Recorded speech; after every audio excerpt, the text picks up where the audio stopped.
ሰላም ጤና ይስጥልኝ የጽናት ሚዲያ ቤተሰቦች በመላው ዓለም የምትገኙ አድማጭ ተመልካቾቻችን እንደምን ቆያችሁ እንደምን አረፈዳችሁ እኔ በጣም ሰላም ነኝ እግዚአብሔር ይመስገን የሚዲያችን ተከታዮች በሙሉ ሐሳብ አስተያየት መስጠቱ ከልብ ነው እናመሰግናለን በእውነቱ ከልብ እናመሰግናለን ጽናት ሚዲያን በአጭር ጊዜ ሰብስክራይብ ማለም እያሳደግን ነው ሐሳብ አስተያየቶቻችሁንም እየተቀበልን ነው በዚህ ተሳትፏችሁ ሁሉ ጊዜ ከጎናችን ልትቆሙ ጠይቃለሁ ጽናት ሚዲያ የተለያዩ ዝግጅቶችን በተለያዩ ጉዳዮች ሀገራዊ ወቅታዊ ጉዳዮች ላይ ወደናንተ ሐሳብ አስተያየት በመስጠት እንግዲህ ሁሌም ትኩረት ሰጥተን እየተንቀሳቀስን ያለነው ብዙ አድካሚ ነገሮች አሉ እነዛን ሁሉ ግን ጊዜ ሰጥተን ወደዚህ ምን መጣው ሐሳብ አስተያየታችንን በተለይ ደግሞ ሁላችንም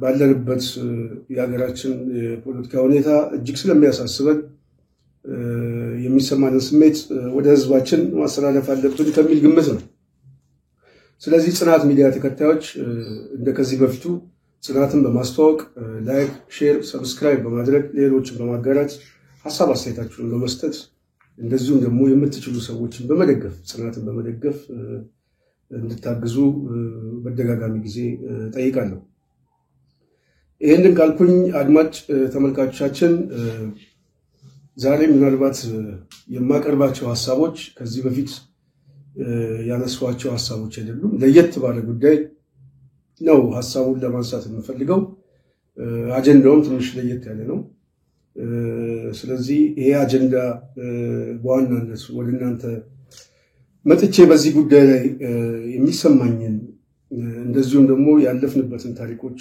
እንደዚህ ከተለያዩ የትግል ተሞክሮች ከንባብ የጠለቀ መረዳትም የተገኙ ሐሳቦችን ሰብሰብ አድርጌ በአእምሮ ላይ ስለሚመላለስ እነዛ ሐሳቦች ለመግለጽ የግድ ተገድጄ ነው እንግዲህ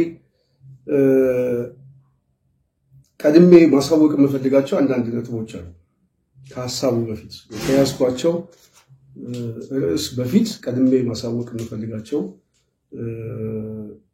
ጥቆማዎች አሉ እነዚህ ምንድናቸው አሁን ማነሳቸውን ሐሳቦች በዋናነት ከዚህ በፊትም ምናልባትም ባለፈው ታሪካችን ላይ ከጻፍነው በመልእክት ያዝናቸው ማስታወሻዎች እንደዛን በማገራበት እንዳጋጣሚ ሆኖ ከአንድ ወዳጄ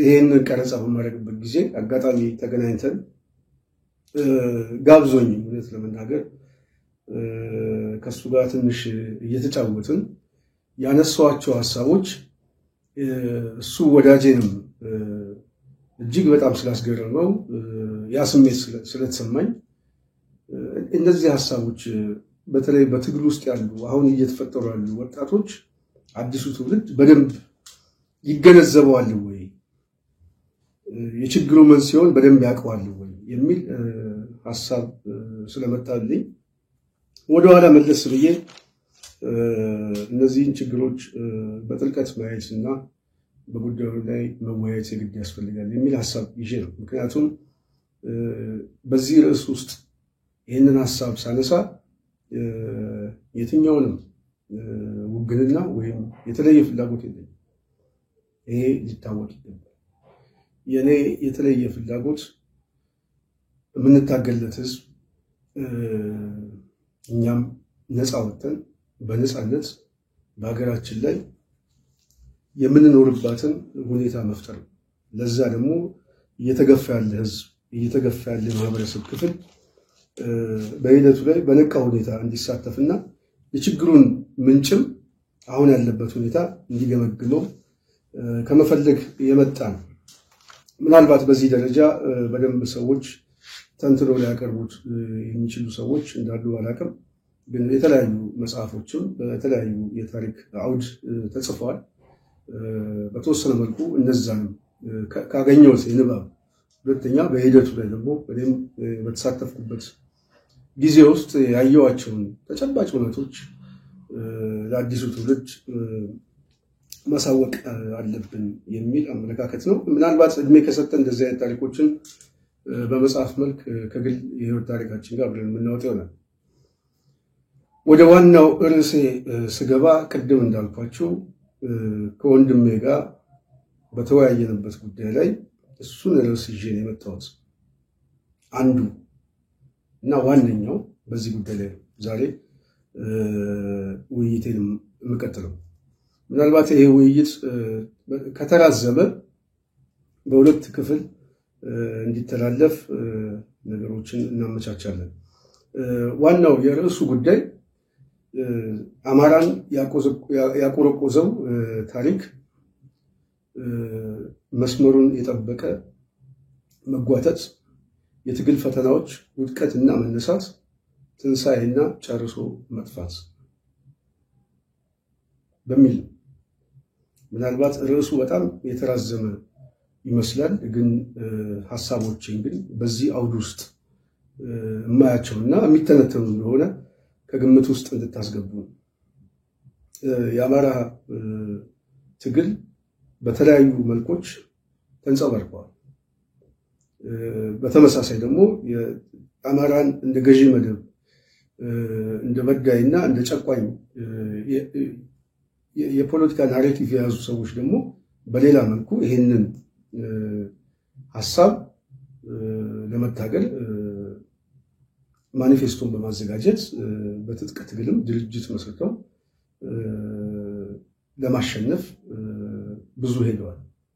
ማሸነፍ ብቻ ሳይሆን ካሸነፉም በኋላ ህጎችን ጽፈው ተቋማትን በማደራጀት የጥቃት ሰለባ እንዲሆን አስችለዋል። እንግዲህ ከዚህ ጊዜ ጀምሮ የአማራ ህዝብ በዋናነት የጥቃቱ ታርጌት ከመሆኑ ውጪ ይሄንን እንታገላለን ደግሞ የሚሉ ኃይሎች ደግሞ በተቃውሞ ጎራ ውስጥ የተሰለፈው የኃይል አሰላለፍ የነበረው የትግል ተሳትፎ እና ጉትቻዎች በውጤት ደረጃ ተንከባለው ዛሬ ድረስ የመጣበት ሁኔታ በደንብ ማወቅ ስላለብን የሚል ይሄ ምናልባት በሂደቱ ለሚሳተፉ የፖለቲካ ሊቃን የሚጠፋቸው አይደለም፣ በደንብ የሚያውቁት ታሪክ ነው። ከነሱ የተለየ እውቀቱ የለኝም። ግን አዲስ ምንም በሂደቱ ላይ ያልነበረና ግራ የሚጋባ ወጣት ብዥታውን ለማጥራት እንዲያግዘው ትንሽ በዚህ ጉዳይ ላይ ሐሳቦቹን ለማንሳት ፈልጌ ነው። ይሄ ደግሞ አሁን ካለበት ተጨባጭ ሁኔታ ጋር አብሮ የሚሄድ ስለሆነ በደንብ ማየት አለብን ብዬ አስባለሁ። እንግዲህ የአማራ ህዝብ ትግል የመቆርቆዝ ታሪክ መስመሩን የጠበቀው የትግል ፈተና፣ ውድቀት፣ መነሳት፣ ትንሳኤና ጨርሶ መጥፋት የተነሳበት እንድምታው የአማራ ገዢ መደብን መዋጋት አልቀረበም ማለት ነው። በህወሓት መጀመሪያ በትናንሽ ወረቀቶች ብዙ ወረቀቶች ነበር የሚጻፉ። በ68 ማኒፌስቶ 68 ታረመ እኮ ክረምት ላይ ይወጣል አይደለም? ከ6 ወር በኋላ ይወጣም ቢሆን 6 ወር ከ6 ወር እሱን እንመለስበታል። ከዛም በኋላ ቢሆን የአማራ ገዢ መደብን የጨቋኝና በዝባዥ አድርጋችሁ የተነሳችሁት እርሱም በተለያዩ ቃለ መጠይቆች የገዢ መደቦችን እንደተዋጋችሁ ሲገልጹ ነበር። የኔ ጥያቄ የአማራ ገዢ መደብ የሚባል ነበር? ራሱን አማራ ነኝ ያለ ገዢ መደብ ስልጣን ላይ ነበር? ኦኬ። አዲስ አበባ የነበረ መንግስት ማለት ኮር የንጉሳዊ ስርዓቱ ነው ወይስ የደርግ ነው? እየጠየቁ የደርግ ነው ያልከኛው። አሁን እናንተ የአማራ ገዢ መደብ ነው የምትሉት። ኦኬ። የትኛውን እንደሆነም ግልጽ አይደለም። የንጉሳዊ ስርዓቱ ላይ ያለውን መንግስት ነው ወይስ ከዛ በኋላ ያለው ወታደራዊ ስርዓት የአማራ ገዢ መደብ ብላችሁ የምትጠሩት? አንድ። ሁለተኛ ራሱን አማራ ነኝ ብሎ ኢትዮጵያን እየመራ ያለ ገዢ መደብስ ነበር ወይ? በደርግ ጊዜ በሁለቱም የትኛውም እንደሆነ አላውቅም። እርሱ ያብራሩት። አዲስ አበባ የነበረ መንግስት ኮር የአማራ ፊውዳል እንትን ነው፣ ክላስ ነው። የመጀመሪያው የንጉሱ ማለት እስከ ደርግ እስኪወጣ ድረስ አገልጋዮቹ እዚህም አሉ፣ ትግራይ አማራም አሉ፣ ኦሮሞም አሉ፣ ሶማሊያም አሉ። ነጠብጣብ ግን ቤስት ላይ የነበረው ይሄ ነው። ኮር ግን የአማራ ፊውዳል መደብ ነው ኮሩ ነን ብለው ያውቃሉ ነን እኛ አማራ ነን ብለው ያውቃሉ ለምሳሌ መንግስቱ ኃይለማርያም ቢሆኑ አጼ ኃይለ ሥላሴ ወይም ንግስት ዘውዲቱ ልጅ ኢያሱ ወዘተ ራሳቸውን እንደ አማራ ቆጥረው ነበር በስርዓቱ ላይ የተቀመጡ ኢትዮጵያ አንተ አሁን ያለው ችግርም ኮስ ነው አማራ ሊሉ አይችሉም ኢትዮጵያ አማራ የሚባል አይነሳ ንጉሳዊ ስርዓቱ ሰለሞናዊ ስርወ መንግስት ክላሱ ነው ማለት ያለው እንጂ አማራ የሚባል ብሔር እስካሁን እኮ የኢትዮጵያዊ ነው የኑርኤድ እርሚያስ ከበደ ብታይ በስተ አይዲዮሎጂ የነበረው የዚህ ክላሱ በቃ ኢትዮጵያ ብቻ ሳይሆን ከኢትዮጵያ ውጭ ስለዚህ የኢትዮጵያ ገዥ መደብ ነው መባል ያለባቸው አቦ እነዚህ ሰዎች ኮሩ የአማራ ፊውዳል እነዚህ አገልጋዮች ገባይ እርሶና ሁሉ ለምሳሌ ነኝ ትግራዋይ ብዬ ነው የምጠራውት ምክንያቱም እርሶ አስቀድመው ትግራዋይ ነኝ ስላሉ ይሄንን የምጠቀመው እርሶ ኢትዮጵያዊ ነኝ ብለው ወይም ሌላ ማንነት ለራሱ ይሄ ነው ማንነቴ ካሉ በዛ ነው መጥራት ያለበት እነዚህ ስርዓቱ ላይ የነበሩት መሪዎቹም ሆኑ ከነሱ ስር የነበረው ግን ራሱን እንደ የኢትዮጵያ ገዥ መደብ የኢትዮጵያ መንግስት አድርጎ ነው የሚያየው እሱ ነው ቆመ ያለው የኢትዮጵያ ነው እንጂ አማራ ምን ላይ ያነሱን እኛ አማራ ገዥ የአማራ ገዥ መደብ ነው የምንለው እኛ ከየት አምጥተን ነው ወይም ከየት አምጥታችሁ እናንተ እንደዚህ ያላችኋል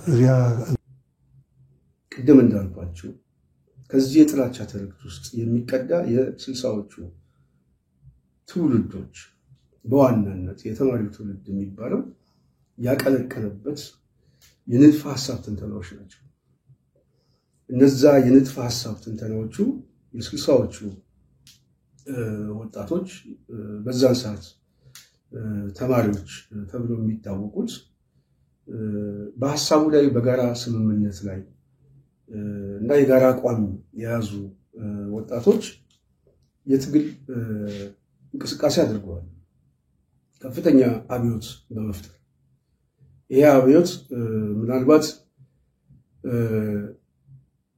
የንጉሱን ስርዓት መጣል ከቻሉ በኋላ በዋናነት የደርግ ስርዓት ወይም ወታደራዊ መንግስት ማምጣት ችለዋል ማምጣት ከቻሉ በኋላ በተቃውሞ ውስጥ የነበሩ ወጣቶች በስርዓቱም የነበረው አንዳንድ ለውጥ ፈላጊዎች የበለጠ ስለሚያግዟቸው ይሄንን ለውጥ ካመጡ በኋላ በዋናነት በተለይ በአማራ የገዢ መደብ ትርክት ውስጥ እንደዚህ አይነት የፖለቲካ ናሬቲቭ ያላቸው ወጣቶች የተለያየ አሰላለፍ በመያዝ ድርጅቶችን ቀድመው ፈጥረው ነበር ለምሳሌ ኢያፓ መኢሶን ወዘተ እነዛ ድርጅቶች እነዛ ወጣቶች ፍላጎታቸውን ባገዛዙ በኩል በመጣው ወታደራዊ መንግስት በኩል ይፈጸምልናል እድል እንስተው የሚሉ እንዳሉ ሁሉ ጥያቄው አይመለስም ትግላችንን እንቀጥል የሚሉ ወጣቶች በሰዓቱ ነበሩ ይሄ አስተሳሰብ በተቃውሞ ውስጥ የነበረው አስተሳሰብ ራሱ ከፈላቸው ምናልባትም አሁን እንደምሳሌ ብናነሳው ብልጽግናን ኢዜማ አብን እንደተቀላቀሉና ይሄ ለውጥ ሀዲዱን የሳተ ለውጥ ነው መታገል አለብን ብለው ደግሞ የሚታገሉ ኃይሎች የታሪክ መገጣጠምም አንዳንዴ ይፈጠራልና ይሄ አይነት ሁኔታ ነው የተፈጠረው ለምሳሌ ብናነሳ በተለይ በኢያፓ ውስጥ የነበሩ ኃይሎች ስርዓቱን አገዛዙን ወታደራዊ መንግስትን መታገል አለብን ብለው እንደሚያስቡ ሁሉ መኢሶን ደግሞ በተወሰነ መልኩ ለውጥ መጥቷል ንጉሳዊ ስርዓቱን መጣል ተችሏል ስለዚህ ይሄ ዘውዳዊ ስርዓቱን ከጣልነው በሂደት ለውጥ ሊያመጣ ስለሚችል ታክቲካል ደጋፊ ነው ብለው የዛን ወታደራዊ መንግስት ለመደገፍ የሄዱበት ሐሳብ ያንን ወጣት በትኖታል የሐሳብ መደበላለቅ ተፈጥሮ ማለት ነው ስለዚህ ኢያፓ መኢሶን በዛ አሳሰብ ውስጥ የነበሩ ወጣቶች ግን በዋናነት ሊያስማማቸው የሚችለው የንጉሱ ስርዓት የዘውዳዊ ስርዓት በአጠቃላይ ከስቴት ማሽኑ የሆነ ሀገረ መንግስቱ የሚዘውረው የአማራ ገዢ መደብ ያመጣው ነው። ስለዚህ ይሄንን ማፍረስ አለብን፣ ይሄንን መጣል አለብን የሚል የጋራ አስተሳሰብ እንደነበራቸው ግልጽ ነው። ለዛ ታክቲካል የሆነ ግን ስትራቴጂ ጉዳይ ሳይሆን ታክቲካል ጉዳይ እንደግፍ አንደግፍ በሚለው ወታደራዊ መንግስቱ ላይ እንግዲህ የሐሳብ መደበላለቅ ተፈጥሮ መከፋፈል ተችሏል። በዛ ሂደት ውስጥ የነበሩት የተቃውሞ እንቅስቃሴ ለምሳሌ አሁን ኢህአፓ ውስጥ የነበሩት ዋነኞቹ እነ ብርሃነ መስቀል ረዳ እንደዚሁም ተስፋዬ ደበሳይ ዋናው ክፍፍል እንዲፈጠር በድርጅት ውስጥ ምክንያቶች እየሆኑ እንዲመጡ በር ከፍቷል። በተመሳሳይ ደግሞ መኢሶን እንደዚሁ ከደርግ መንግስት ጋር አብሮ የመስራት ታሪኩ እንደተጠበቀው ነው ማለት ነው። ስለዚህ ይሄ የተማሪዎች እንቅስቃሴ በዋናነት እየተከፈለ ሲመጣ በተለይ ኢህአፓ ውስጥ የነበሩት ወጣቶችም ኢህአፓ ውስጥ የተነጠሉ አንዳንድ ወጣቶች የትጥቅ ትግል ማድረግ አለብን የሚል እንቅስቃሴ ጀምረው በዋናነት በተለይ እዚህ ሰሜን ሸዋ አካባቢ የሚንቀሳቀሱ ኃይሎች ነበሩ። በውጤት ደረጃ ስላልተሳካላቸው መጨረሻም ተይዘው ዋጋ እንዲከፍሉ ሆኗል። በተመሳሳይ ትንሽ ቦታ መቀየርም አለብን ብለው ደግሞ እስከ አሲምባ ድረስ የወጡ ኢህአፓ በተለይ ታች የነበሩ አመራሮች በተመሳሳይ የትጥቅ ትግል ለማድረግ እንግዲህ በሰዓቱ ወጥተው እንቅስቃሴ እንደጀመሩ ታሪክ መጽሐፍቶች የታሪክ ድርሳናት በስፋት ይነግሩናል። እነዚህ ኃይሎች መጨረሻ ላይ የተፈጠረው ኢህአፓም ከተበታተነው ኃይል ጋር ከህወሓት ጋር አሊያንስ በመፍጠር ኢህአፓ ውስጥ የነበሩት አንዳንድ ታጋዮች ከህወሓት ጋር የፈጠሩትን አሊያንስ ታክቲካል ቢሆንም በውጤት ደረጃ ግን መጨረሻ ላይ ህወሓትም እነዚህን ኃይሎች በመብላት እሱ የሚፈልገው እና በሂደቱ ላይ ህወሓት የኃይል አስተላለፉን ሊገዳደረው የማይችል ስብስብ መፍጠር ነው የቻለው። ስለዚህ ኢህአፓ ውስጥ የነበረው ኃይል ተሰባስቦ ኢህዴን የሚባል ስብስብ እንዲፈጠር አስቻለ ማለት ነው። ስለዚህ ኢህዴን ከህወሓት ጋር አብሮ የወታደራዊ መንግስቱን ለመታገል ጀምረዋል ማለት ነው። ከነሱ ጋር ደግሞ በዋናነት ያው የሻዕቢያም ኃይል በሰዓቱ አጠቃላይ በዋናነት የኮሎኒያል ጥያቄ የያዙ ኃይሎች አሁን በስልጣን ላይ ያሉ ኃይሎች በዋናነት የመነጠል ጥያቄ ነው። ስለዚህ ተገላይ የሆነን ጥያቄ በመያዝ ከነዚህ ኃይሎች ጋር ታክቲካል አሊያንስን በመፍጠር ያው የሄዱበት ትግል በመጨረሻ ላይ በውጤት ደረጃ ማሸነፍ ተችሏል ማለት ነው። የደርግ መንግስትን ማሸነፍ ተቻለ ማለት ነው። ስለዚህ አመጣጡ ምንድነው? የአማራ የውድቀት ታሪኮቹ አንደኛው የናሬቲቭ ቅስቀሳ የአማራን በዳይ አድርጎ የመሳል ቅስቀሳ፣ እሱ ደግሞ በሂደቱም ተቋማትን መስርቶ ማኒፌስቶ ተጽፎ ይህንን አስተሳሰብ መጣል አለብን የሚል የተማሪዎች እንቅስቃሴ ወደ ትጥቅ ትግል በመግባት ያንን በኃይል ማሸነፍ ተችሏል ማለት ነው። ሲሸነፍ የተሸነፈው የንጉሱ ስርዓት ብቻ አይደለም የተሸነፈው ወታደራዊ መንግስቱን ብቻ አይደለም የተሸነፈው በአስተሳሰብ ደረጃ የአማራ የሚባል እሴቶችና ታሪኮች እንደ ገዢ መደብ ተደርጎ ስለሚታይ ሀገረ መንግስቱን የመለወጥ ስቴቱን ብቻ ሳይሆን የሚለወጥ ሀገረ መንግስቱን የመለወጥ ፍላጎቶች ስለነበሩ ለዛ ደግሞ ፕሮግራም ተጽፎለት ስለነበረ በዋናነት 83 ላይ የመጡት ኃይሎች ሲያሸንፉ ይሄ ኃይል ተሸናፊ የሚሆንበት የህግ ሰነድ እንዲጻፍ ነው የተደረገው ማለት ነው።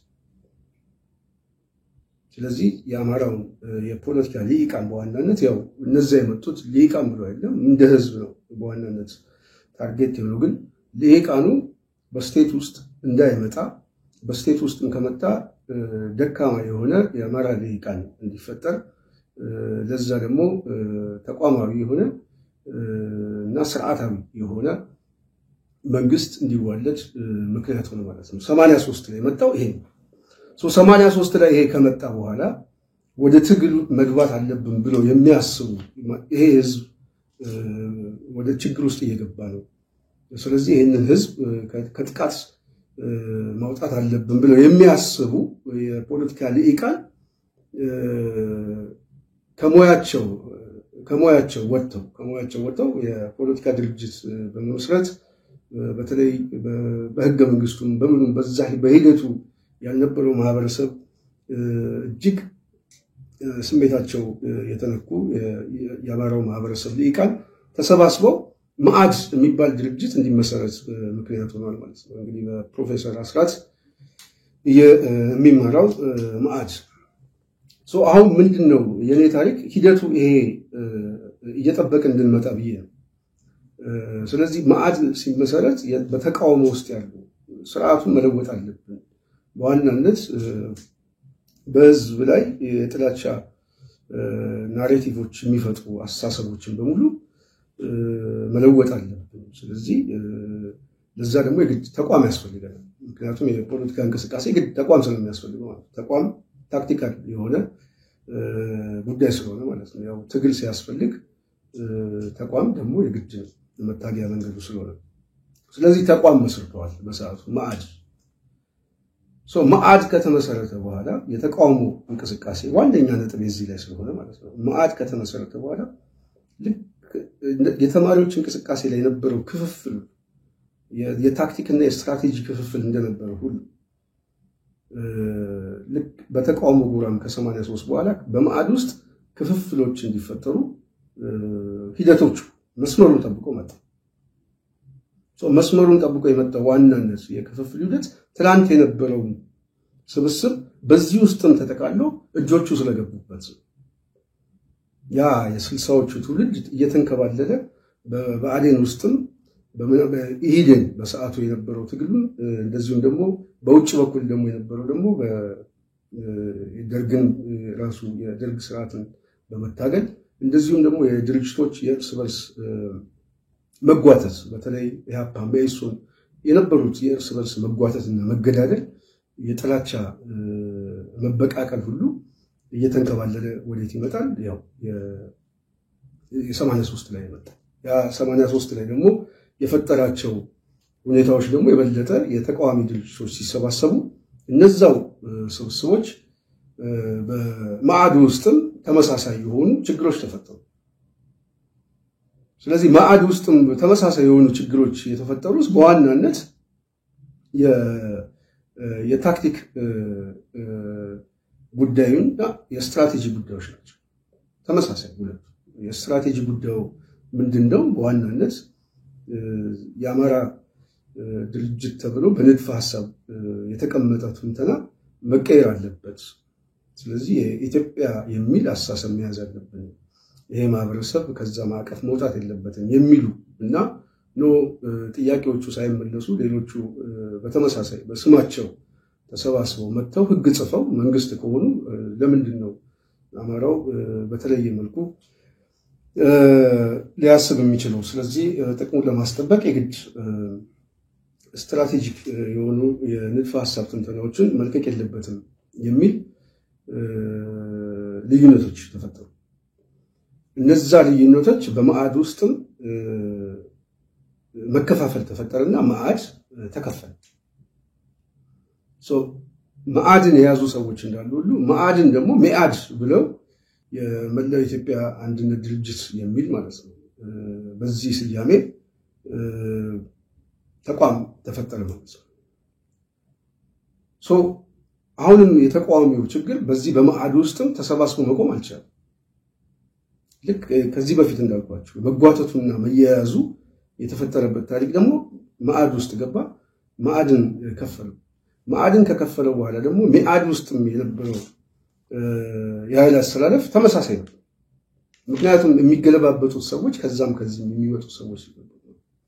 ስለዚህ መዓድ ውስጥም ይሄ ችግር ተፈጽሞ በተለይ በሰዓቱ የነበሩት ወጣቶችን በምን ከመያድ ታክቲካል መልቀቅ አለብን ብሎ ደግሞ ሌላ ተቋም እንዲፈጠር ምክንያት ሆነ ማለት ነው። እንግዲህ በዚህም የስትራቴጂክ ጉዳይ ላይ የአማራ ኮዝ ወደ ኢትዮጵያ ኮዝ እንዲመጣ ማጠፍ ነው። ያንን ከታጠፈ በኋላ ደግሞ በመያድ ውስጥም እንደዚሁ ችግር ተፈጥሮ ከመያድ ሲወጡ ሰዎች ደግሞ ኢዴፓን መሰረቱ ማለት ነው። እንግዲህ የኛ ታሪክ ምናልባት የሚጀምረው ኢዴፓ ከተመሰረተ ምናልባት አንድ ዓመት ወይ 2 ዓመት አንድ ዓመት አካባቢ መሰለኝ ወይ 2 ዓመት ሜቢ በዛ ሂደት ውስጥ ነው እንግዲህ አብዛኛው የፖለቲካ ጊዜያችን ያሳለፈው። የሆነው ግን ታሪኩ ግን ይሄ ነው። ስለዚህ መያድ ውስጥ ያሉ ኃይሎች ኢዴፓ ውስጥም ያሉ ኃይሎች እንደዚሁም የተለያዩ ድርጅቶች በዋናነት ቢኖሩም ግን በስፋት እየተንከባለሉ የመጡ ኃይሎች በዚህ ስብስብ ውስጥ ተጠቃለዋል። መያድን በሰዓቱ ያው ከአማራ ጋር ስለሚያያዝ መጀመሪያም ከመአድ ጋር ስለሚያያዝ የአማራ ድርጅት የሚባል ስም ስላለው የግድ ኢትዮጵያ የሚባል ድርጅት ከዚህ ወጥተን ሌላው ሰው እንዲቀበለን ይሄን ድርጅት እንደ ታክቲክ አዋጪ ስላልሆነ ሌላ ተቋም እንፍጠር የሚልም ሐሳብ ተጨምሮበት በዋናነት ያው የአማራን ጥያቄ ከመሸሽም ስትራቴጂክ የሆኑ ጥያቄዎችን ከመሸሽም የመጣ ነው። ሁለተኛ ደግሞ የውስጥ መጓተቱ ያመጣው ችግሮች ናቸው። እነዚህ ተንከባለው እየመጡ ያሉ ችግሮች ናቸው። ስለዚህ መያድ ወዴት መጣ? ወደ ኢዴፓም ተከፈለ ማለት ነው። እነዚህ ችግሮች እየተንከባለሉ ችግሮቹ በተለይ ደግሞ በዛ ውስጥ የወጡ ሰዎች መቋሰል የተፈጠረ ሽኩቻዎቹ በጣም አደገኛ ነው። ያገዛዙ እጆች አሉ። አንዱ ቅድም እንዳልኳችሁ አገዛዙ ራሱ ስርዓቱ ሲስተማቲካሊ ህጋዊ የሆነ ሰነድ ስለጻፈ በተለይ በአማራ ጉዳይ ላይ የሚሰባሰብ ወይም በአንድነት ጉዳይ ላይ የሚሆን ተሰባስቦ የሚመጣውን ኃይል እድል አይሰጠው። የሱ እጆች እንዳሉ ሁሉ የተቋሙ ደግሞ ደካማነት ማለት ነው። በተቋሚ ደረጃ ውስጥ ደግሞ ያለው ስብስብ ደግሞ አብዛኛውን ጊዜ ከትግሉ ይልቅ የሚያሳልፈው የሽኩቻና የጀርባ ታሪኮች ላይ። ስለዚህ እነዛ መቋጥጦች በእነዚህ ተቋማት በመምጣት መያድ ያው ኢዴፓን ፈጠረ። ይሄ ሂደት እየተንከባለለ መጥቶ ከተለያየ ድርጅቶች ጋር በመሰባሰብ በዋናነት 4 ድርጅቶች ምርጫ 97 መጣ ማለት ነው። ምርጫ 97 ሲመጣ እነዚህ 4 ተቋማት በዋናነት መያድ፣ ኢዴፓ፣ ቀስተ ዳመናና ኢድሊ አራቱ በመጣመር ቅንጅት የሚል ስያሜ ይዘው መጡ ማለት ነው። ቅንጅት የሚባል ስያሜ መጣው ከ97 በኋላ የሚፈላለጉ ሳይሆን የማይፈላለጉ ኃይሎች ራሳቸው ተሰባስበው ቅንጅት ያሉት ማለት ነው። ቅድም እንዳልኳችሁ የግብም የታክቲክም ልዩነት ያላቸውና በተወሰነ መልኩ ደግሞ ከላይ እየተንከባለለ ከመጣው የመጓተስ እና የጥላቻ መንገዶች እንግዲህ ቅንጅት ውስጥም በዛ ሂደት ምርጫ 97 መጣ። በምርጫ 97 ምናልባትም እኛም እንደ ቅንጅት አባል በተለይ ባለንበት ድርጅት ውስጥ የተለያዩ አስተዋጽኦችና የትግል ምዕራፎች ቢኖሩንም በዋናነት ግን ቅንጅት በውጤት ደረጃ መጨረሻ ላይ ያው አገዛዙ በጉልበትም ያጠፈውን የህዝቡን ድምጽ እንደዚሁም ደግሞ መሪዎቹ ምናልባትም ነገን አስበው ባላዩበት መንገድ በፈጠሩ ስህተት እና የእርስ በርስ መጓተት በውስጣቸው ያለ የእርስ በርስ መጓተት ውጤቱ ተበላሽቶ ወደ እስር ቤት እንዲገቡ በውጤት ደረጃ ምክንያት ሆነ ማለት ነው። በሰዓቱ የነበረው አገዛዝም የሚፈልገው እነሱን መበተንና ህዝቡን ተስፋ ማስቆረጥ ስለነበረ ያንን ለማድረግ የግድ ይሄንን ስብስብ ይሄን የፖለቲካ ሊቃን ስብስብ ከማሰርም በላይ በልዩነት ሳይስማማ እንዲወጣ ከእስር ቤትም ሲወጣ እንዲበተን ብሎ እንዲወጣ ተጫውተዋል። ቅንጅት እዛው እስር ቤት ውስጥ ተዳክሞና በልዩነት ከወጣ በኋላ ምናልባትም ፈርሶ ወጣ ማለት ይቻላል። ከወጣ በኋላ ሶስት የተለያዩ አስተላለፎች ተፈጥረዋል ማለት ነው። አንደኛው በኢዴፓ ውስጥ የነበሩ ኃይሎች ጥለው መጀመሪያ በልደቱ በኩል ይሄ ድርጅት እንዲጠቃለል እንዲሰጥ ሲሆን አብዛኛው በሂደቱ የተሳተፉ ሰዎች ደግሞ አብዛኛው ነቅለው ወጡ ማለት ነው። ራሳቸውን ልክ በቅንጅት በውህዱ የሚያዩ የፖለቲካ ልሂቃን ማለት ነው። ይሄ ችግር እንዳለ ደግሞ በእስር ቤት ውስጥ ያሉት ሰዎች ደግሞ የእርስ በርስ አለመስማማት ሲፈጠር መጨረሻ ላይ ልዩነታቸውን ይዘው ከእስር ቤት ሲወጡ ሶስት ቦታ ተከፋፈለ ማለት ነው። ሶስት ቦታ ለምሳሌ መኢአድ በኢንጂነር ኃይሉ ሻውል በኩል ስሙን የቀድሞ ስሙን ይዞ እንዲቀሳቀስ እንደዚሁም ደግሞ በፕሮፌሰር መስፍን ወልደማርያም በብርቱካን በዶክተር ኃይሉ አርአያ የሚመራው እነ ዶክተር ያዕቆብ ያሉበት ስብስብ ደግሞ በሰላማዊ ትግል መታገል አለብን። ዋናው የቀደም እንዳልኳችሁ የስትራቴጂ ጉዳይ ደግሞ አሁንም ልዩነት ተፈጠረ ማለት ነው። መጀመሪያ የነበረው እሳቤ ወደዚህኛው እየተገለባበጠ ነው የመጣው። ስለዚህ ሰላማዊ ትግል አይቻልም ይቻላል የሚል ልዩነት የንድፈ ሐሳብ ትንተና ላይ ልዩነት ተፈጠረ። የእርስ በርስም ሽኩቻዎችና መናናቅ የፈጠረው ችግር ቅንጅት በትግል ስትራቴጂ ላይም ተለያይቶ በተቋምም ፈርሶ ከእስር ቤት ወጣ ማለት ነው። ይሄ አብዛኛውን ህዝብ ተስፋ እንዲያስቆርጠው አብዛኛው በትግል ውስጥ የተሰባሰበ ሰው እንዲዳከም ምክንያት ሆነ ማለት ነው። እና አብዛኛው ደግሞ በዚህ ትግል ውስጥ እየተሰባሰበና ከፍተኛ ኮሚትመንት የሚያሳየው ከዚሁ በአንድነት ኃይል ውስጥ እየታገለ እየመጣ ያለው ቀላል የማይባል የዚህ ከአማራው አካባቢ የሚመጣ ልሂቃን ስፋት አለ። ሌሎች የሉም እያልኩ አይደለም፣ ግን በስፋት በነበርንበት ተቋም ሁሉ በተለይ ሰፊ የትግል ተሳትፎ ነበር።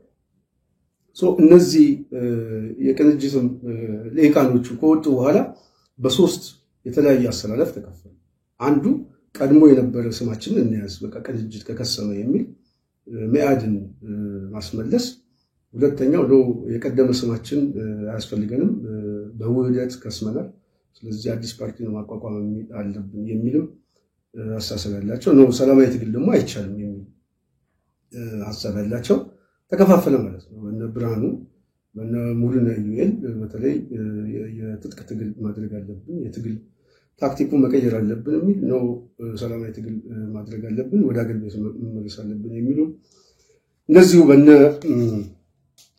ፕሮፌሰር መስፍን ዶክተር ኃይሉ አርአያ እና ወይዘሪት ብርቱካን የመሳሰሉት ተቋም መመስረት አለብን ተብሎ አንድነት ፓርቲ በሀገር ቤት ውስጥ ግንቦት ሰባት በውጪ እንደዚሁም ደግሞ መኢአድ በቀድሞ ስሙ ወደ ትግል ተገባ ማለት ነው። ይሄ አይነት መጓተት አሁን የድርጅቶች መቋሰልና መጓተትና በተለይ ደግሞ አሁንም የታክቲክና የስትራቴጂ ልዩነታቸው እንደተጠበቀ ሆኖ እንደተያዘ አሁንም በአንድነት ውስጥም በመኢአድ ውስጥም በግንቦት ሰባት ውስጥም ስብስቦች አሉ። እዛ ውስጥ እየተሰባሰበ ነው ሁሉም ጋር የሚመጣው ማለት ነው። ይሄ ከሆነ በኋላ በአንድነት ውስጥም የነበረው ችግር በመኢአድ ውስጥም የነበረው ተመሳሳይ ችግሮች ተፈጥረው የውስጥ ችግሮች እየተፈጠሩ እየተከፈሉ ደግሞ በተለይ መኢአድ ውስጥም በእነ አቶ አበባው በእነ ዶክተር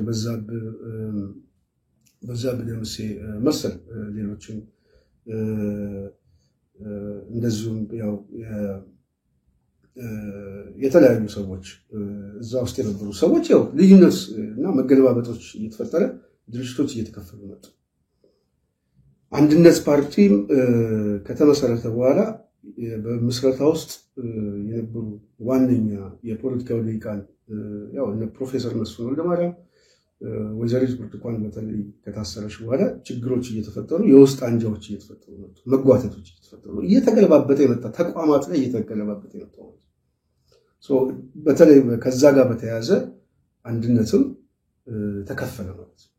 ተከፈለና አንድነት ሌላ ፓርቲ ለመመስረት የሚመሰረቱ ሰዎች ከአንድነት ውስጥ እንዲወጡ ሆነ ማለት ነው። በዋናነት ሰማያዊ ፓርቲ እንዲፈጠሩ ነው ማለት ነው። ስለዚህ እነ ኢንጂነር ይልቃል እነ የሸዋስ ምናምን ከአንድነት ውስጥ ተገንጥለው ሌላ ተቋም ፈጠሩ ማለት ነው።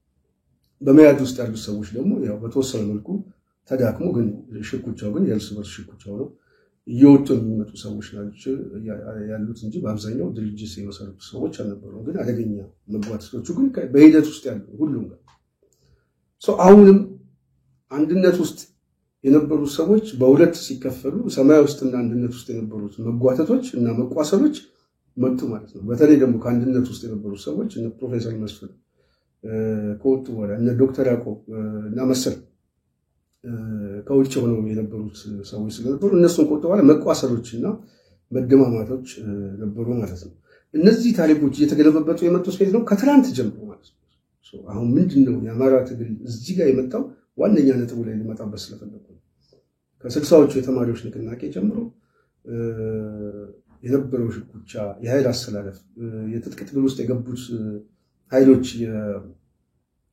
የመጡበት መንገድ ከዛ በኋላ አሸናፊ ሆነው የጻፉበት ህግ ከዛ በኋላ ይሄንን ለመታገል ደግሞ የተሰባሰበው የተቃውሞ ኃይል ሲፋተግበት የነበረውና ሲዋደቅበት የነበረው ሁኔታ በደንብ ለመግለጽ እንደዚህ አይነት ችግሮች ተንከባለው መጡ ማለት ነው።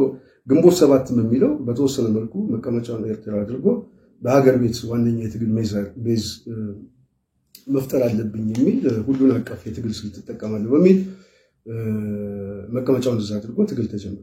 ስለዚህ አሁን ደግሞ ችግሩ የተፈጠረው ምንድነው?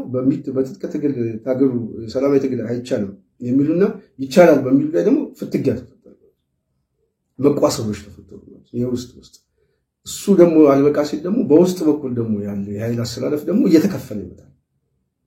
አንዱ ያገዛዙ እጅ ራሱ በተለይ እዛ ውስጥ ያለው ሊቃን ነፍስ ያለው ተቋም እንዳይወጣ ስለሚፈልግ ያው የህወሓት ያሊግ ስርዓት በተቋሙ ውስጥ ያሉት ሰዎች የመከፋፈል እንቅስቃሴ አንዱ እና ወሳኝ የትግል መንገድ አድርጎ ስለሚያው ከፍተኛ የሆነ ችግር የሚፈጥርበት አውዳል። በሌላ በኩል ደግሞ በተቋሙ ውስጥ የተሰባሰቡ ሰዎች ደግሞ ቅድም እንዳልኳቸው የታክቲክና የስትራቴጂ ግብ መደበላለቅና የስልጣንና ኢጎ እንዲሁም ደግሞ የእርስ በርስ መናነቅ የሚፈጥርባቸው እንቅስቃሴዎች ግጭቶችን እያዋለዱ ተቋማት ልክ እንደ አሜባ መፍጠር ነው፣ እየተበተኑ መፍጠር ነው። ያ ነው በቃ ታሪኩ ይሄ። አሁን ቅንጅት ውስጥ የነበሩ ሰዎች ከተበተኑ በኋላ ወደ 3 ከተከፈሉ በኋላ እዛ ውስጥ ደግሞ ያሉት ሰዎች ደግሞ ከእንደገና የተለያየ አሰላለፍ ይዘው መውጣት ጀምሩ ማለት ነው። ስለዚህ አንድነትም ተከፈለ፣ ሰማያዊ ፓርቲ አዋለደ ማለት ነው። መያድም በተወሰነ መልኩ ያው በውስጥ ችግሩ እንዲጠመዱ ነው። ይሄ ችግሮች እየመጡ እየተንከባለሉ አሁንም አንድነት ቤት ውስጥ መንግስት ባደራጀው ቅድም እንዳልኳቸው ኃይሎች ተከፈለ። ድጋሚ በሁለት ተከፈለ። በሁለት እንበለው ያው መንግስት በመንግስት ኃይሎችና በነበሩት ነባር ታጋዮች ድጋሚ ለሁለተኛ ጊዜ ጥያቄ ተነሳ። በዛ ጥያቄ መሰረት ለሁለት ተከፈለ። ለትግስቱ አብሮ የሚባል አንድነት ተሰጠው። በአንድነት ውስጥ ያሉ ሰዎች ወጡ ማለት ነው። ወጥተው በተወሰነ መልኩ ሰማያዊ ፓርቲ እንዲቀላቀሉ ምክንያቶች ተፈጠሩ። ሰማያዊ ፓርቲም ብዙ ሳይቆይ ተከፈለ፣ ለሁለት ተከፈለ። በይልቃልና በየሸዋስ በኩል የነበረው አሰላለፍ ለሁለት ተከፈለውና ከይልቃልም ጋር የነበሩ ኃይሎች ወጡ፣ ከየሸዋስ ጋር የነበሩ ኃይሎች ደግሞ እዛው ቆዩ። እየተንከባለለ የመጣው የተቃውሞ ጎራ ይሄ ነው። የጀርባ ታሪኩ ይሄ ከላይ ጀምሮ ቅድም ማምጣት የፈለኩት እሱ ነው። እነዚህ ኃይሎችን ከእንደገና ደግሞ ሁለት አሰላለፍ ያዙ ማለት ነው። ለምሳሌ ከሰማያዊ ፓርቲ ውስጥ የወጡ ሰዎች ሌላ ድርጅት እንመሰርታለን የሚል ያው ይሄን ይመስለኛል በኢንጂነር ይልቃል በኩል እንቅስቃሴዎች ተጀመሩ። የሸዋስ ደግሞ በሰዓቱ ሰማያዊ ፓርቲ በመያዝ ከአንድነት አኩርፈው የወጡትን ሰዎች በመያዝ ተቋም ፈጥራሉ የሚል ግብግብ ነው ያዘው ማለት ነው። ተስማምተው እንኳን ለመስራት አልተቻለም። በተቋሚ ውስጥ ያለው ኃይል እንኳን እየተከፋፈለ የመጣው እንኳን ተስማምቶ የሚሰራበት የታሪክ ምዕራፍ አልነበረም። ምክንያቱም ታሪኩ ይሄ ነው። እየተንከባለለ የመጣው ታሪክ ነው። የመጓተት የጥላቻና አብሮ እንኳን በአንድ ኮዝ ላይ የመሰባሰብ የጀርባ ታሪክ የለውም ማለት ነው። ስለዚህ በአንድነት በኩል የወጡት ድጋሚ ከየሸዋስ ጋር ሰማይ ጋር ከሰማይ ውስጥ ደግሞ የተወሰነ ድርጅት ፈጥረን ከኢዴፓ ከወጡ ሰዎች ጋር ምክንያቱም ኢዴፓን በተመሳሳይ ምን ሆነ ለልደቱ ይዞት የነበረው ኢዴፓ ደግሞ ዶክተር ጫኔ ያዙት ስለዚህ በልደቱና በያን በየሸዋስና በዶክተር ጫኔ በአንድነት ውስጥ ያሉት የኃይሎች ደግሞ ከሰማይ ጋር ሆነው ወደ ትግል ውስጥ ገቡ ማለት ነው ግን አለመፈላለጎችና ሽኩቻዎች ግን ያው እንደቀጠለ ሂደቱ ማለት ነው እነዚህ ታሪኮች ደግሞ ምን ይፈጥራሉ እነዚህ ታሪኮች ደግሞ ቅድም ያልኳችሁ የጋራ የሆነ መሰባሰብ የጋራ የሆነ ቪዥን የሌለው ስብስብ ሁሉ ጊዜ በትናንሽ ነገሮች እየጣላ ተቋም እየፈረሰ የሚበተንበት ታሪክ ስለሆነ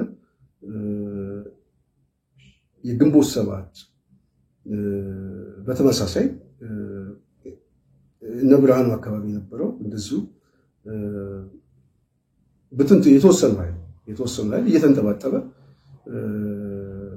ከፍተኛ የሆነ መዳከምና እሱም እየተፈረካከሰ መምጣት ጀመረ ማለት ነው በዋናነት ይሄ ኃይል ደግሞ የቀረው ኃይል እየተሰባሰበ ውድ የሆነ አንድ ድርጅት ለመፍጠር ያው የሄደበት ርቀት ብዙ ርቀት ሄዷል ግን በውጤት ደረጃ ግን የተመዘገበ ውጤት ሳይሆን 2010 እየተንከባለለ የህወሓት ኢህአዴግ በህዝባዊ አመጽ እንዲሸነፍ ሆነ ማለት ነው ይሄ ስርዓት ከተሸነፈ በኋላ እንግዲህ የሰማያዊ ውስጥ የነበረው ኃይል ይሄ በየሸዋስ በኩል የነበረው ኃይል እና በአንድነት በኩል ተበትኖ የነበረው ኃይል አንድ ስብስብ ፈጥሮ በግንቦት ሰባት በኩል የነበረው ኃይል ደግሞ ሌላ ቡድን ፈጥሮ እንደዚሁም በኢዴፓ ውስጥ የተሰባሰበ የነበረው ደግሞ በዶክተር ጫኔ በኩል የተሰባሰበው አንድ ተቋም እንሆናለን በሚል ተሰባስቦ ኢዜማ የሚባል ድርጅት እንዲፈጠር ምክንያት ሆነ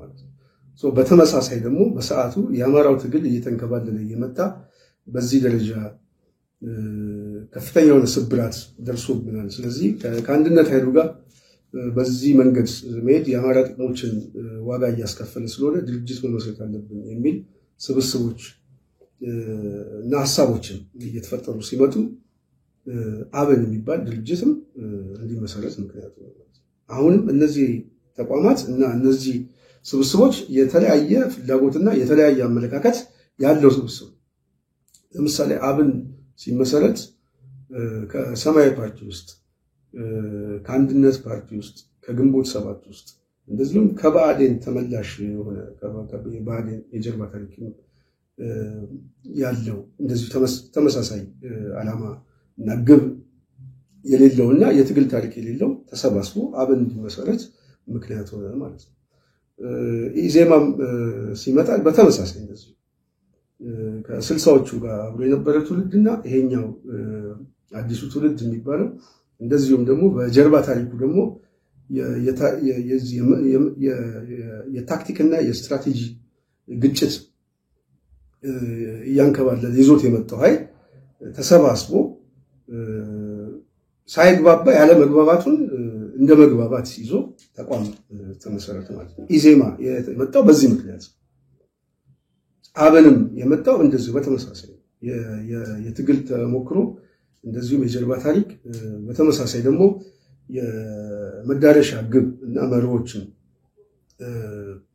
በደንብ የጋራ መግባባት ሳይያዝ እንደዚሁ ተቋም ብሎ በሰዓቱ ተመሰረተ ማለት ነው ረጅም ርቀት ሳይሄድ አብንም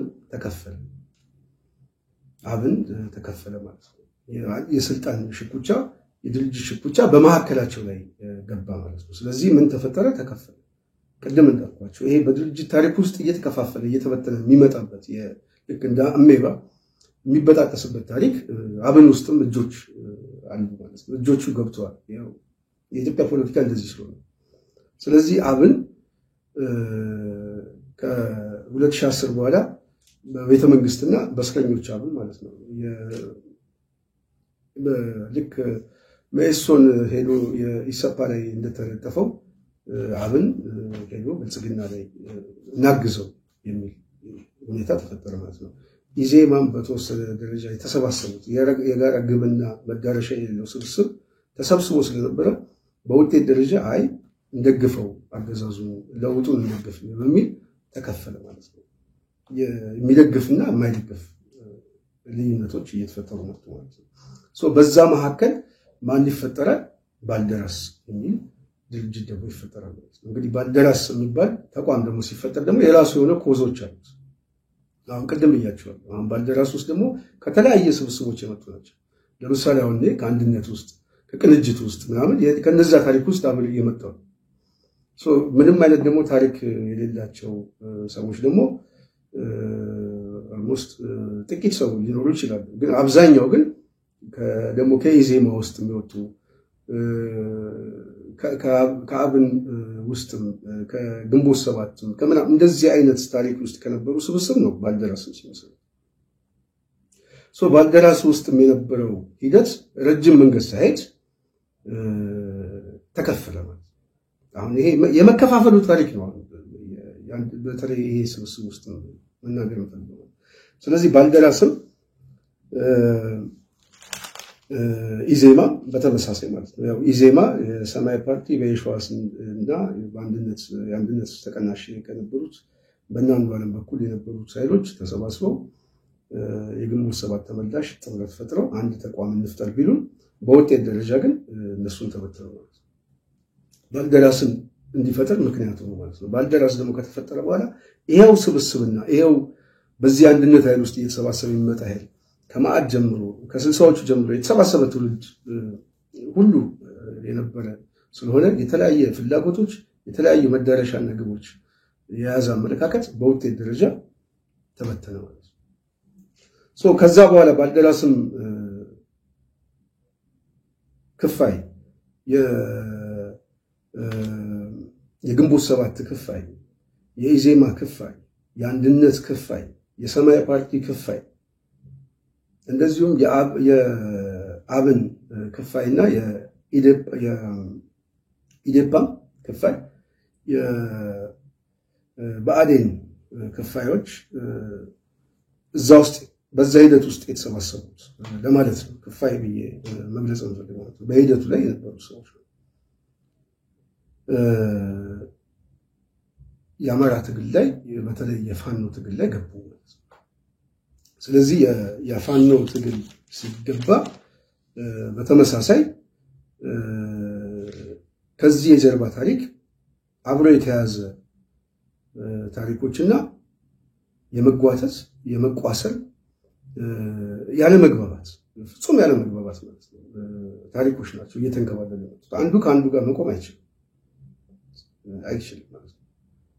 እና በዛ ደረጃ ግጭቶች ልክ አሁን ለምሳሌ ከቅንጅት ጀምሮ የነበረው ክፍፍል ከዛ በኋላ አንድነት ውስጥ የነበረው ክፍፍል ሰማያዊ ውስጥ የነበረው ክፍፍል እና መጓተት ምናምን እየተንከባለለ ባልደራስ ውስጥ የነበረው ክፍፍል እዛ ውስጥ አብን ውስጥ የነበረው በተመሳሳይ ተሰብስቦ በአማራ ትግል ላይ መጣ ማለት ነው። አሁን የአማራው ትግል ደግሞ ሲሸከመው ደግሞ ይህንን ኃይል ሲሸከመው ከስልሳዎቹ ጀምሮ ያለ የመቋሰል ታሪክ ያለበት እና በተለያየ ድርጅት የሚገናኝና የሚተዋወቅ ነው። አንዱ አንዱን የጀርባ ታሪክ የሚያውቅ በሂደቱ ላይ የሚያውቀው ነው። መናናቆች አሉ፣ ሽኩቻዎች አሉ፣ የስልጣን ኢጎዎች አሉ፣ አለመፈላለጎች አሉ። ስለዚህ እነዚህ ኃይሎች ተሰብስበው የአማራ ትከሻ ላይና በትግሉ ላይ ሲሰባሰቡ የኮንፍሊክት ተፈጠረ፣ ግጭቶች ተፈጠሩ።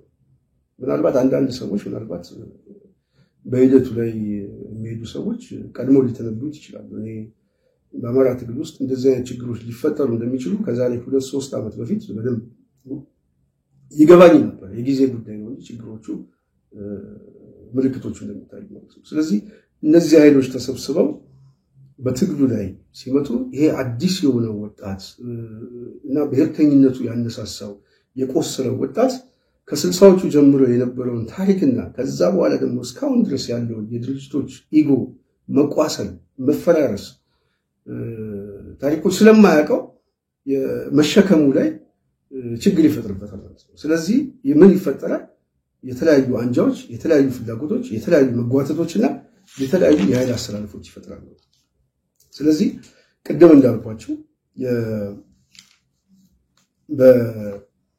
በኢዜማ ውስጥ የነበረው ክፍፍል በግንቦት ሰባት ውስጥ የነበረው ክፍፍል ውስጥ የሚያኮርፉም ሰዎች ባልደራስ ውስጥ የነበሩ ሰዎች ክፍፍልና እዛ ውስጥ ያሉ ሰዎች የአብን ውስጥ ያሉ ክፍፍልና እዛ ውስጥ ያሉ ሰዎች የሰማያዊ ፓርቲ ክፍፍልና እዛ ውስጥ ያሉ ሰዎች የብአዴን የውስጥ አርበኞች እና ተቀናሽ ኃይሎች ምናልባት የአማራ ብሔርተኝነት ራሱ አንከባሉ ያመጣቸው ኃይሎች በዛ ሁኔታ ውስጥ ያሉ ሰዎች ወደ ትግሉ ሁሉም ከተለያየ ተቋም ከተለያየ አስተሳሰብ ከተለያየ ንድፈ ሐሳብ ትንተና እና ድጋፍ የመጣ ስብስብ እና ይሄ ስብስብ ትግሉ ላይ ሲገባ በአዲሱ ትውልድ ላይ በሚነሳው አብዮት ላይ ብዥታ ይፈጥራል። ያ ብዥታ ነው የተንጸባረቀው ማለት ነው። ያ ብዥታ ምን ወጣ? ቅድም እንዳልኳችሁ አንዱ የዓላማ የታሪክ ጉዳይ ነው፣ የጀርባ ታሪክ ጉዳዮች እና መዳረሻ የሌለው የኃይል አስተላለፍ እና የግል የሆነ ፍላጎቶች ማለት ነው። እነዛ ችግሮች መጡ ማለት ነው። ግለሰባዊ ችግሮች፣ ተቋማዊ ችግሮች፣ የጀርባ ታሪኮች፣ የስትራቴጂ የጋራ የሆነ መግባባት እጦት እና እነዚህ ደግሞ ተጨምሮበት ደግሞ የጥላቻና የስልጣን መጓተት እና አወኩሽ ናቁሽ የሚል አስተሳሰብ ይሄ ሁሉ ከተለያየ አስተሳሰብ ከተለያየ ተቋም የተሰባሰበው በአማራ ትከሻና በትግሉ ላይ ሲሰባሰብ የህዝቡ ትግል በከፍተኛ ደረጃ ችግር ሊገጥመው እንደሚችል ግልጽ ነው። ስለዚህ አሁን ይሄ አስተሳሰብ ደግሞ በፋኖ ትግል ውስጥ ከመጣ በኋላ የፋኖ ትግል ደግሞ ምን ፈጠረበት? እነዚህ ከዚህ ውስጥ የተሰባሰበው ኃይል የተለያየ ፍላጎት አለ ሁሉ። ስለዚህ ያ የተለያየ ፍላጎት ተነጣጣይ የሆነና አንድ የሆነ ስብስብ እንዳይፈጠር ምክንያቶች ተፈጠሩ ማለት ነው። ለምሳሌ አሁን በአብን ውስጥ የተፈጠረው አሰላለፍና ክፍፍል፣ በባልደራስ ውስጥ የተፈጠረው አሰላለፍ፣ በኢዜማ ውስጥና በግንቦት ሰባት ውስጥ የነበሩ በሰማያዊ ፓርቲ ውስጥ የነበሩ አሰላለፎች ምናምን እነዚህ ሁሉ ተጠራቅመው በብአዴን ውስጥ ያለው የፍላጎቶችና አሰላለፎች እነዚህ የተለያየ ታክቲካል ልዩነቶች ተፈጠሩ ማለት ነው። ስለዚህ ስትራቴጂ መግባባት አለ። ለምሳሌ አሁን ጥገናዊ ለውጥ ይፈልጋል፣ ስርዓቱን መቀየር ይፈልጋል። ግን ስርዓቱን ሲቀየር ደግሞ ይሄንን ሲስተም እና ይሄንን ህገ መንግስት መንካት የለብንም የሚልም አለ። በተወሰነ መልኩ ደግሞ አይ ስር ነቀል ለውጥ ማምጣት አለብኝ የሚል አለ። ከአማራ ትግል ውስጥ አትውጡ የሚል አለ። ኖ እኔ የአማራ ብሔርተኛ ነኝ በዛ ኮዝ መታገል የሚፈልግ የሚል አለ እና ማስታመም የሚፈልግና የተቋም ቅርጽ መቀየር የሚፈልግ አይደለም። ስለዚህ ቅድም ያልኳቸው ይሄ ከ60ዎቹ ጀምሮ ተንከባሎ የመጣው ስብስብ በተለያየ የአንድነት ካምፕ ውስጥ በድርጅት ውስጥ እየተሰባሰበ እየዳከመ እየፈረሰ ምናምን የሚመጣ ከጀርባ ታሪኩ ጋር አብሮ በተያያዘ ከነ ችግሩ የአማራ ትግል ላይ ሲገባ በልዩነት እንዲከፋፈል ማለት የልዩነቶቹ ምንጭ የኔ ትንተና በዚህ። ስለዚህ አሁን አማራ ትግል ላይ ከገባ በኋላ ፋኖ የሚል እንቅስቃሴ በተለይ ከ2015 በኋላ ይሄ እንቅስቃሴ እንዲመጣ ነው። እንግዲህ ስርዓቱም አለ በነገራችን ላይ አሁን ተቃዋሚው ጎራ ይሄንን ክፍፍልና ይሄንን መዳከም ውስጥ ሲገባ የተቋሙ ጎራ ብቻ ሳይሆን የስርዓቱ እጆችም በዋናነት ምክንያቱም የአማራ ትግል ወደፊት እንዳይመጣ አገዛዙም ስለሚፈልግ ራሱ ስቴት ማሽኑ ስለሚፈልግ በተቋማት እና በህግና በፖሊሲ ይከለክላል ራሱ። ለምሳሌ ጠንካራ ተቋም ከሆነ ዲሞክራቲክ የሆነ እንቅስቃሴዎችን ይገድባል። ለምሳሌ መሰብሰብ ምናምን የሚባለው እሱ ራሱ ተጨምሮበት ነው። በተመሳሳይ ደግሞ የጸጥታ መዋቅሩን በመጠቀም ምርጫ ቦርድን በመጠቀም ምናምን እነዚህን ተቋማት በመጠቀም ከሚያፈርሳቸው ከሚያጠቃው በላይ ደግሞ የውስጥ አንጃዎቹ ደግሞ ቁጭትና እልህ ፈጥሮ ተሰባስቦ አንድ የሆነ ነገር ከመፍጠር ይልቅ እንደ አሜባ እየተከፋፈለ እየተበታተነ በኢጎ እየተጣላ ምናምን የሚመጣ ታሪክ ነው ያለው። የተቃውሞ ጎራ በሙሉ ታሪኩ ይሄ። እነዚህ ያሉሽ የፋኖ ትግል ላይ ሲመጡ የፋኖ ትግል ላይ የተለያየ አስተሳሰቦች ተፈጠሩ። ስለዚህ ፋኖ ላይ ክፍፍሎች ተፈጠሩ፣ አሰላለፎች ተፈጠሩ፣ ፍላጎት የተለያዩ ፍላጎቶች ተፈጠሩ። የተለያዩ ፍላጎቶች የስልጣን ፍላጎት አለ፣ የድርጅት ፍላጎት አለ፣ የቅድም ደግሞ እንዳልኳችሁ ደግሞ የቲፎዞ ፍላጎቶች አሉ። እነዚህ ቲፎዞዎች ከየት ነው የሚቀዱት? ከጀርባ ታሪክ ማለት ነው። ቅድም እንዳልኳችሁ የጠቀስኳቸው ድርጅቶች በሙሉ ማለት ነው ከዛ የጀርባ ታሪክ የሚፈልግ ፍላጎቶች አሉ። ስለዚህ የተለያዩ አንጃዎች አሉ ማለት ነው፣ ቡድኖች አሉ፣ ትናንሽ ቡድኖች አሉ። ከሁሉም ጋር ያንን ለማስታመም የሚፈልግ ለምሳሌ በግንቦት ሰባት ታሪክ ውስጥ ያሉ ሰዎች ፍላጎቶች አሉ። መሌለ ካለ ከባልደራስ ጋር የተያዘ ፍላጎቶች አሉ፣ ከብአዴን ጋር የተያዘ ፍላጎቶች አሉ፣ ከአብን ጋር የተያዘ ፍላጎቶች አሉ። እና የነዛ መጓቶቹ በአማራ ህዝብ ትግል ላይ አንድ የሆነ ተቋምና አንድ የሆነ አስተሳሰብ እንዳይፈጠር እንቅፋት ሆነበት ማለት ነው። ስለዚህ እነዚህ አስተሳሰቦች ደግሞ አንድ የሆነ ተቋም እንዳይፈጠር ደግሞ የተለያዩ የሆኑ ምናልባትም ቹሉ የሚባል የግለሰባዊ ቹሉ አለ፣ የጀርባ ታሪክ ቹሉ አለ ከዚህ በፊት በመተዋወቅ በምናምን እና ይሄ አይነት አመለካከቱ የአማራን ህዝብ ትግል እንዲያዳክመው ምክንያቶች እየሆኑ ይመጣሉ ማለት ነው። እየታየ የመጣው በሂደት በውጤት ደረጃ ከላይ ያልኳችሁ ከ60ዎቹ ጀምሮ ተንከባሎ እየመጣ ያለው ከመዓድ ጀምሮ ከቅንጅት ጀምሮ ከአንድነት ጀምሮ ከሰማያዊ ፓርቲዎች ጀምሮ ከአብን ጀምሮ ምናምን እየመጣ የነበረው ከኢዜማ ጀምሮ እየመጣ የነበረው ተንከባሎ የመጣ ነው እዚህ አማራ ህዝብ ላይ መጣ ማለት ነው። አንዳንድ ሰዎች ነው አማራ ችግር እኮ የተፈጠረው ትላንት አይደለም አሁን ነው፣ አማራ እኮ ገና 5 ዓመት አልሞላው ምናምን የሚሉ ምክንያቶች የሚያቀርቡ አሉ። 5 ዓመት ያልሞላው የአማራ ብሔርተኝነት ነው፣ የንድፈ ሐሳብ ትንተናው በዚህ ማዕቀፍ ውስጥ መታገል አለብኝ የሚል ነው። 5-6 ዓመት ነው ተቋም መመስረት አለብኝ የሚል የታክቲካል ትግሉ ነው። ወደ ተቋም ውስጥ የገቡና በንድፈ ሐሳብ ደረጃ ይሄንን እንቀበላለን የሚሉ ግን የጀርባ ታሪካቸው ከዚህ የሚመጡ ናቸው። እነዛ ሰዎች ናቸው፣ እነዛ ጭንቅላቶች ናቸው ከ60ዎቹ ጀምሮ እየተገለባበጡ ከ80ዎቹ ጀምሮ የመጡና ከተለያየ ተቋምና አስተሳሰብ የተቀዱ ወጣቶች እና ስብስብ የጀርባ ታሪኩ ይሄ። ስለዚህ ከሰማይ ውስጥም ቅድም እንዳልኳችሁ ማለት ነው። ስለዚህ እነዛ ኃይሎች ራሳቸው የተለያየ ፍላጎት ይዘው ልዩነት ፈጥረው እንደተበተኑ ሁሉም ተመሳሳይ የሆነ ታሪክ እንዳለ ሁሉ ፋኖ ጋር ሄደው ሲሸከሙት ደግሞ ፋኖ ይሄንን መሸከም አቃተው። አዲሱ ትውልዳውን መሸከም ያቃተው ይሄ አሁን ትውልዱ መሸከም ለነጻነት መታገል ይፈልጋል፣ ህይወት መክፈል ይፈልጋል፣ ህይወት እየከፈለ ነው። ግን ይሄ ተንከባሎ የመጣው አስተሳሰብ ግን መሸከም ስላልቻለው ግራም ስለተጋባ የተለያዩ ፍላጎቶችና አስተላለፎች እየተፈጠሩ መጥተው ስለዚህ የአማራ ትግል ላይ የፋኖ እንቅስቃሴ ላይ ወደ አንድ ተሰባስቦ ቅድም እንዳልኳችሁ ቅድም በርዕሳችን የገለጽነው የአማራ የመቆርቆስ ታሪክ መስመሩን የጠበቀ የትግል ፈተናዎችና ውድቀት፣ መነሳስ፣ ትንሳኤና ጨርሶ መጥፋት ያልኩት ለዚህ እና የአማራ ችግር መስመሩን የጠበቀ ላይኑን የጠበቀ መዳከም ከገዢ አስተሳሰብ ጋር የመጣ የዚህ የፖለቲካ ናሬቲቭ ብቻ ሳይሆን ይሄንን እንለውጠዋለን የሚሉ ስብስቦች ራሳቸው እየፈጠሩበት የመጣው የኃይል አስተላለፍ እየፈጠሩበት የመጣው የመከፋፈል መናናቅ እና የተለያዩ የጀርባ ታሪኮችና ፍላጎቶች እየጨመሩበት የመጣ ነው። ውድቀቱ ይሄ ነው። የትግል ፈተናዎቹም ይሄ ናቸው። እነዛ የትግል ፈተናዎቹን ተሻግሮ አማራው በአማራነት መሰባሰብ አለብኝ የሚለው አስተሳሰብ አብዛኛውን እየገዛው ሲመጣ ደግሞ ይሄ ትውልድ በተለይ አብዛኛው ማህበረሰብ የሚያሰልፍ እና የህልውና የሰርቫይቫል ጉዳይ ማድረግ አለብኝ ብሎ የተነሳው የማህበረሰብ ክፍል ሄደው የተቀመጡበት በዚህ መንፈስ ላይ የተቀመጡበት በዚህ የጀርባ ታሪክ ውስጥ የመጡ ታሪኮች ናቸው። ሁላችንም ነው ማለት ነው።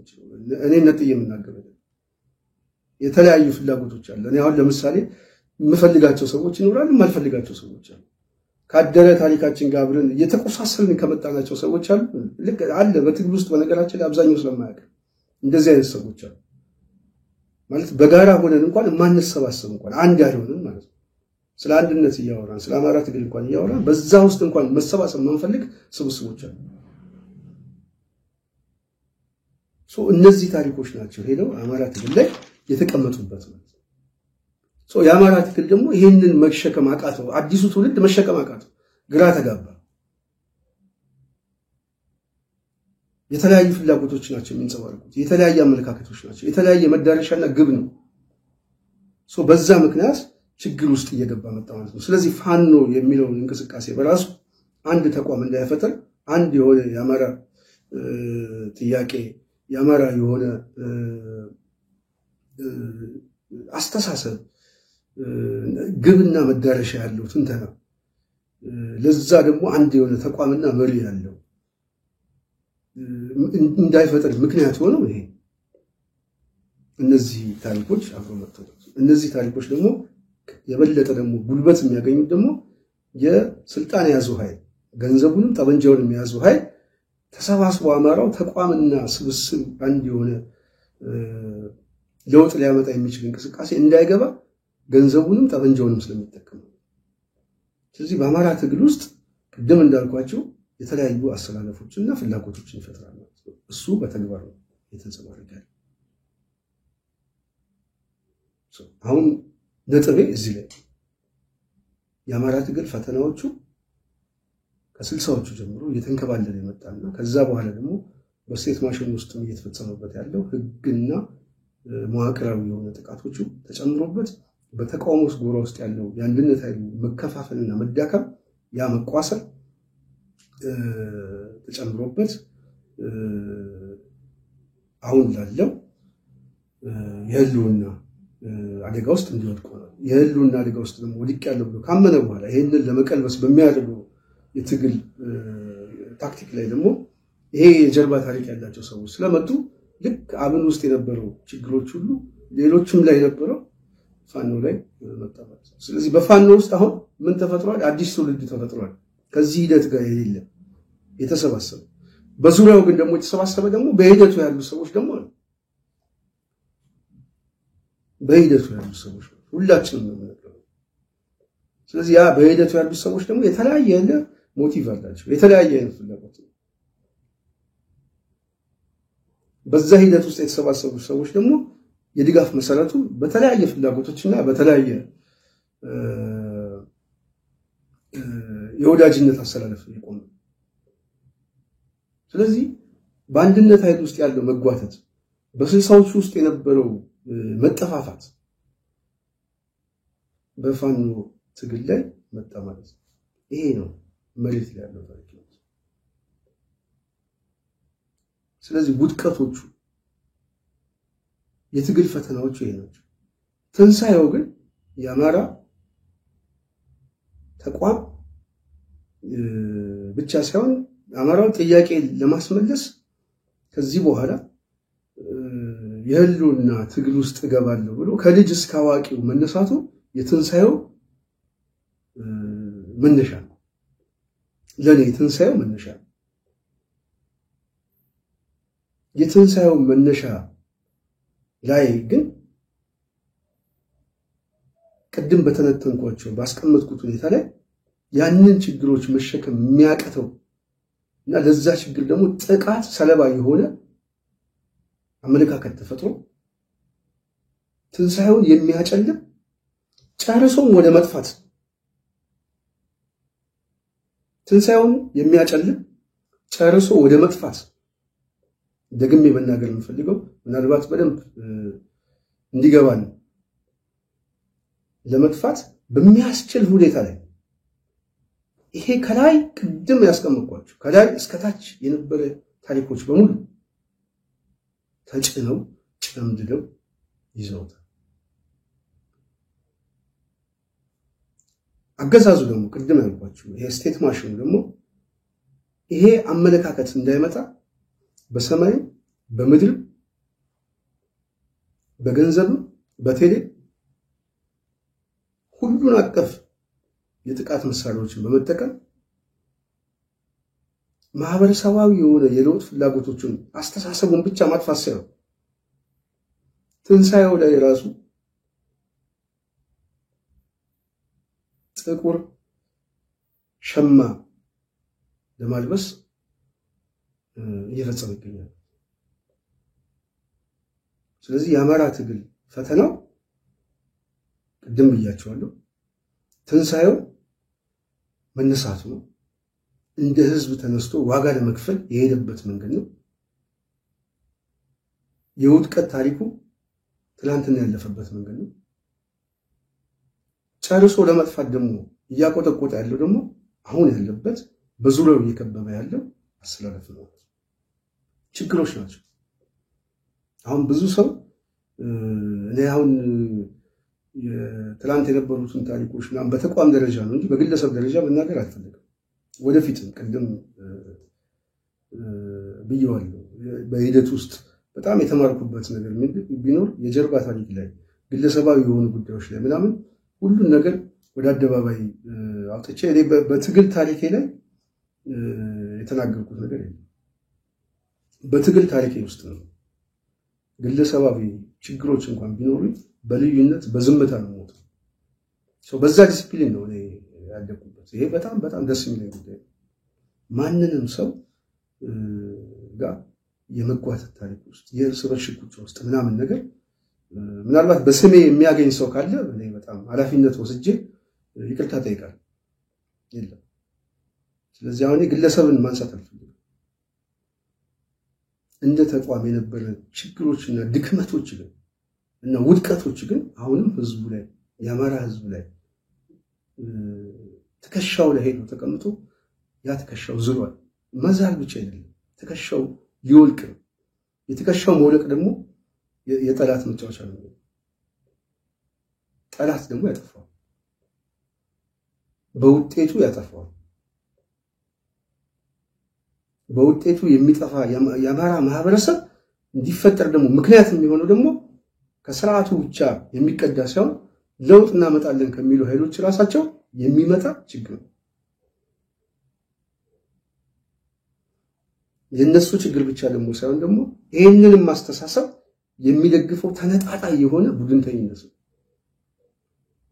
ተነጣጣይ የሆነ የየግል ፍላጎት ነው። ጥላቻና የጀርባ ታሪክ ነው። መበቃቀል ነው። አብሮ አለመቆም እንደ ህዝብ ያለብንን ኮዝና ችግር የበለጠ አስቆጭቶን ወደ ለውጥ እንዳንገባ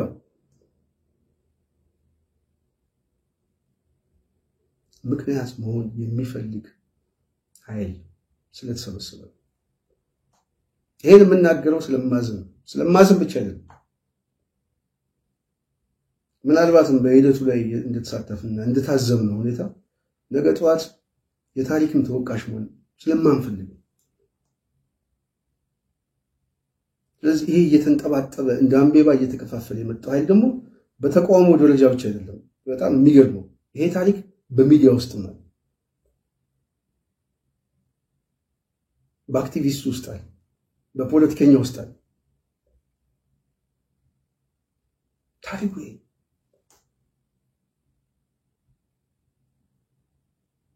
ትላንት የምናውቃቸው ሚዲያ 8-9 ቦታ የነበሩ በስም እየጠቀሰ ማለት እንችላለን።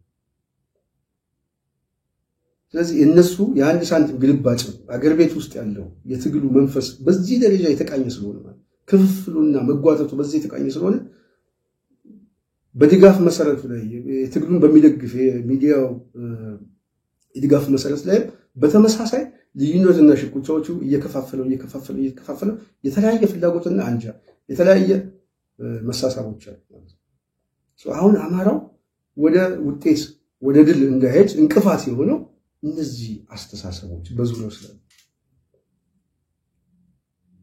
ስለዚህ ሐሳቤን ለመጨረስና ለመጠቅለል ዋነኛው ፍላጎት ይሄን ጉዳይ ያነሳሳይ ቅድም በመግቢያ እንዳልኳችሁ በዚህ ጉዳይ ላይ ከአንድ ወንድሜ ጋር ይሄንን ጉዳይ ስናወራ በጣም ስላዘነ እና ይሁን አዲስ ነገር ስለመሰለው ይሄ ጉዳይ በደንብ መታወቅ አለበት፣ ትውልዱ ማወቅ አለበት። ስለዚህ መስመሩን የጠበቀ አማራን የማቆስቆስ ታሪኮች፣ የትግል ታሪኮች፣ ፈተናዎቹ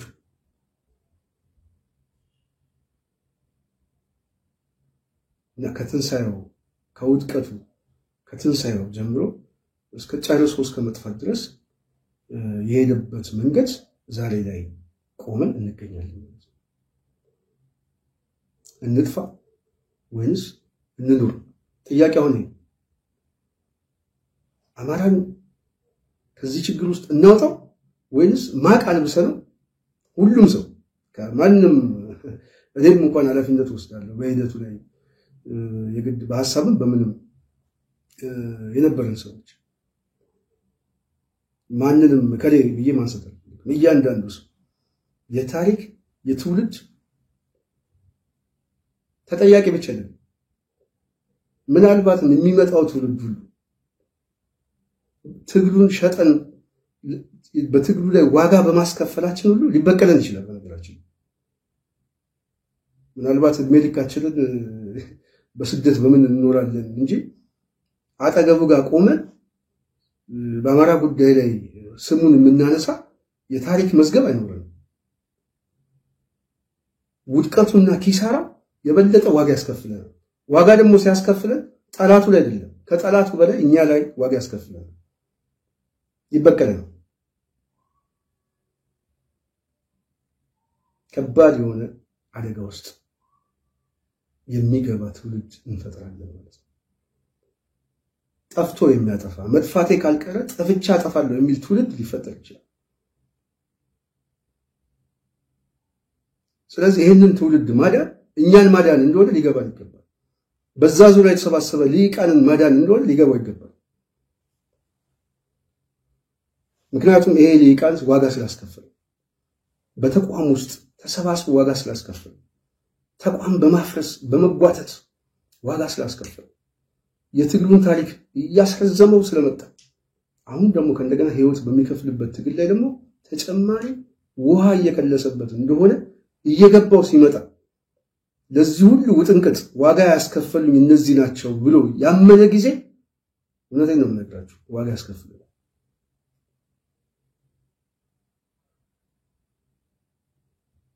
ስለዚህ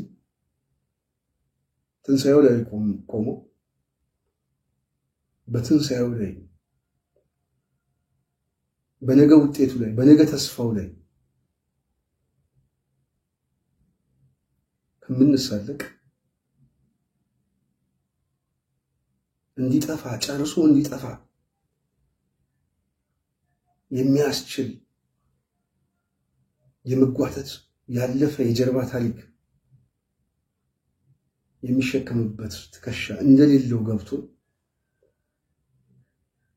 አንድ የሆነ የአማራዊ ስሜት ተቋም አንድ የሆነ ጓዳዊ አማራዊ የሆነ አሳሰብ ፈጥሮ ከሱ አርፎ ለሌላውም ተስፋ ሆኖ አንጃና ቡድንተኝነት፣ ኢጎና መጠላላት፣ የስልጣን ሽኩቻ ሁሉም ነገር ከህዝቡ በታች እንደሆነ አምኖ ካለበት ችግር ለማውጣት ግለሰባዊ የሆነ ፍላጎታችን ቡድናዊ የሆነ ፍላጎታችን መሰዋት አለብን የሚል አመለካከት ይዞ ለአንድ ትልቅ ለውጥ ራሱን እንዲመጥን ራሱን እንዲያዘጋጅ ሁላችንም የራሳችን ጠብታ ማዋጣት ማንችል ከሆነ በእርግጠኝነት ትንሳኤው ይበላሻል። ትንሳኤው ሲበላሽ ደግሞ ዋጋ ያስከፍለናል። የምንከፍለው ዋጋ ደግሞ በእርግጠኝነት እኛ ብቻ አይደለም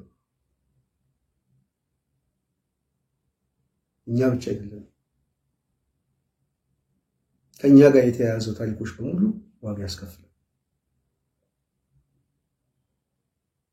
ዋጋ ያስከፍላል። ስለዚህ በትንሳኤው ላይ ቆመን ትንሳኤውን የሚያጨልም ድርጊቶችን ከመስራት አሁን ያለበትን ችግር በመገምገም ከዚህ ችግር የሚወጣበትን የታሪክ ምዕራፍ እንድናዘጋጅ ከኔ ጀምሮ ከሚመለከተው እያንዳንዱ ሰው ጀምሮ ኃላፊነት እንዳለበት መገንዘብ አለበት የሚል አመለካከት ስላለኝ ነው በስፋት የተወያየን ይመስለኛል። ምናልባት በእኔ በኩል የቀረ ሀሳቦች ካሉ በተጨባጭ ወደፊት አንዳንድ ነጥቦችን በድጋሚ እናነሳበታለን። በጣም ረጅም ሰዓት ነው የተናገርኩት በዚህ ጉዳይ ላይ እንዳወራበት ሐሳብ የሆነኝ ወዳጄ በጣም ነው የማመሰግነው። ወንድሜ በጣም ነው የማመሰግነው። እንግዲህ ስምንም አስፈቅጄ እጠራለሁ ወደፊት ምንም ችግር የለውም። ስለተከታተላችሁንም ጽናት ሚዲያ ቤተሰቦች ከልብ እያመሰገንኩኝ ይህን ፕሮግራም ላይክ፣ ሼር፣ ሰብስክራይብ በማድረግ ሌሎችን በማዳረስ ሀሳብ አስተያየታችሁን በማስቀመጥ በተለይ ደግሞ ችግሮቻችንን የመጣንበትን የኪሳራ መንገዶች በደንብ ሰው እንዲገነዘብ ይሄ በዚህ ሂደት ውስጥ ያልመጡ ወጣቶች ችግሩን የማያውቁ ሰዎች ምናምን በተወሰነ መልኩ እንዲገለጥላቸው ከየት የመጣ ችግር በሚለው ለማስገንዘብ ብዬ ነው እንደዚህ አይነት ፕሮግራም በተደጋጋሚ ጊዜ ለማምጣት ሞክራለሁ። አስተማሪ ነገሮችን ስላዳመጣችሁን ከልብ እያመሰገንኩኝ የዛሬ የጽናት ፕሮግራም በዚህ ያበቃው። ጽናትን ደግፉ።